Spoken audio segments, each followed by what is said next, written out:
Hi everyone, I'm Linda Rossetti. Welcome to week number 4 of Your Move, making the most of your next transition.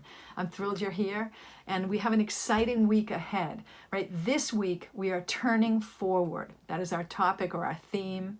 We are going to use the great work we've done in weeks number 1, 2, 3, and we're going to build on that and begin to pivot forward so that we can take the intentions and the things that are depositing us at this moment and use them to inform our turn forward. You know, I do want to make sure everyone remembers is that we can all arrive at transition from different places, right? Some people arrive with this deep down feeling, knowing that they want to explore more of their potential. Others arrive after an event like a job loss or a retirement or graduation. You know, others arrive, because there's been something disruptive or upsetting in their life. The reality of transition is it doesn't matter which event deposits you here. We all use the same process for transitioning. And so this week, we're going to begin to pivot to look forward. And in the next few weeks, we're going to use that process to see if we can't articulate a wonderful plan to help you realize all of your potential. I want to remind you of a couple important things as we think about transition, right? When we think about the word transition, transitions occur when there is a shift in what holds value or meaning to us. While we are transitioning, we may make many changes in our lives, right? Changes are really goal-oriented activities, right? Whereas transition requires us to re-examine our assumptions about who we are and how we make meaning in this life. You know, I had a great professor when I was at grad school, right? His name was Len Schlesinger, and he went on from teaching at Harvard Business School to running Babson. And he used to say, you know, the people who define the problem win, right? And so his whole theme was interrogate the problem before you run off and do something, right? So he would say, you know, what's the problem? What's the problem? What's the problem? And I hate to use the word problem because it sounds so negative, but really a lot of what we've been doing in weeks number 1 to 3 have been really trying to think of what is bringing us to this moment. And we've been seeing if we can get to a deeper and deeper understanding of that in hopes that if we interrogate that idea, we'll have a much clearer direction that we need to travel in as we go forward. So yes, we're borrowing a bit from Professor Schlesinger and his thinking that says, you know, if we take the time to understand before we do, our process will yield that much better a result because we will be refined in the thing that we are doing. And so let's talk about this week as we move forward, right? I want everyone to be aware of some risks that are very present as we move forward. In fact, there are several that the activities that will start this week will begin to kind of make us aware of. The first risk that we need to really be aware of is our society's propensity to have us be past focused, right? So, you know, if somebody says, oh, fantastic, Linda, what are you going to do next, right? People are trying to connect a logical progression. You know, I was, a school teacher and then I became a principal, and they want to know if the next thing I want to do is to actually be the district administrator for the town, right? You know, those are progressive, incremental moves. None of them are small, but they're proceeding in a connected way. And there's risks to past focus, right? So the first thing we're going to do as we start to look forward is we're going to be aware of the bias that past focus can insert.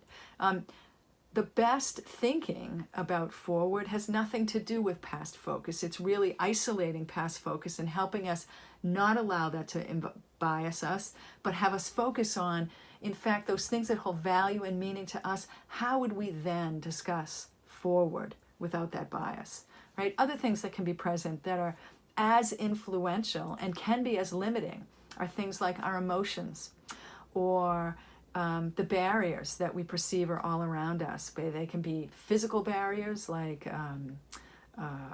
the mortgage payment, like real tangible barriers. They can be responsibilities to other family members. They can be intangibles like fear or boredom, right? So emotions play an enormous role in inserting risk into our ability to see what might be forward. Other things that are there are confidence, right? Very often what lands us in transition, right, the triggers have shaken us to the core. And ultimately, we'll bring our awareness to confidence and its role that it might be playing in our ability to kind of see forward. And also, we'll look at not only emotion barriers, but the emotions that can play a role. Our ability to see forward has a lot to do with how we think about the moment that we're in, and very often the emotions that are with us can distort that view of what we see. So there's a host of risks that are present with us as we try to look forward. And the best work that I've ever found about looking forward has been with this gentleman who did work in the early 70s. His name was Daniel Levinson, and he was a professor of psychology at Harvard. I think he studied at Yale. He's a very, very well-known guy. And he talked about dreams. And very often people, when they hear about dreams, they're like, oh, fluffy, I have no time for that. So Daniel was the first person who helped me get beyond kind of the whole, drama around that word, because it can be a terrifying word. And he said simply, dreams are our imagined possibilities. And really, the best work in looking forward in transition is informed by our imagined possibilities. And so we are going to play some tricks this week to try to help us get to our dreams, recognizing that there are some real biases or risks that are present with us. And very often it's nearly impossible to give someone a sheet of paper and say, okay, write down your dreams.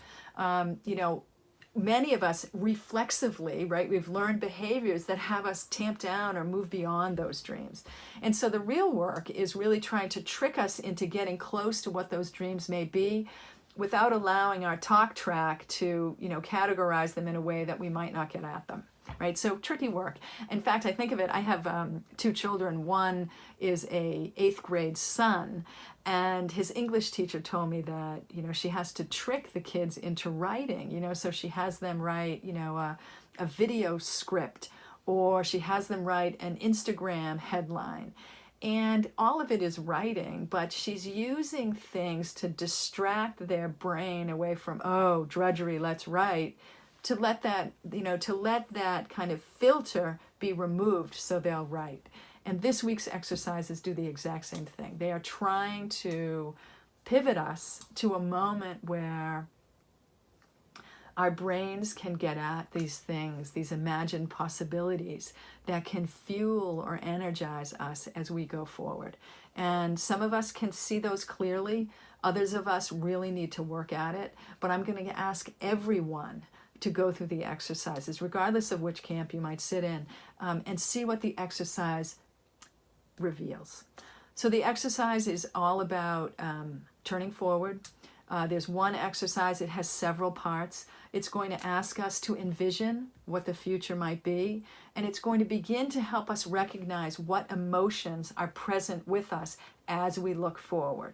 Right, so that will be an interesting part of the exercise that we'll then build on next week. And it will also close out our work on intentions. Right, I know a lot of people have struggled with the intentions portion of this.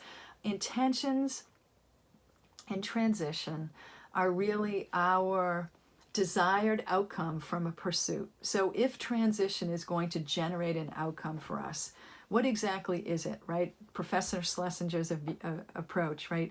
What problem are we solving, right? Exactly what is that intention, right? What is it that we'd like to have this process of transition yield? So good luck with the exercises this week. I hope you really enjoy it. It's one single exercise, but it has about, I think, 8 or 9 questions. So there's a fair amount of work to do with it. I'd love to hear from you. If you can join us on the drop-in calls, please do. I think people find them useful. No worries if your schedule doesn't allow. I'd be more than happy to touch base with you by phone for 10 minutes at some other convenient time so that I can catch up with you and see how it's going. I hope it's enormously helpful for you to work through this kind of structured activity set so that you can get connected to your imagined possibilities and, even more importantly, realize all that they have in store for you. Anyway, I hope you have a wonderful week, and I look forward to hearing how it goes. Take care.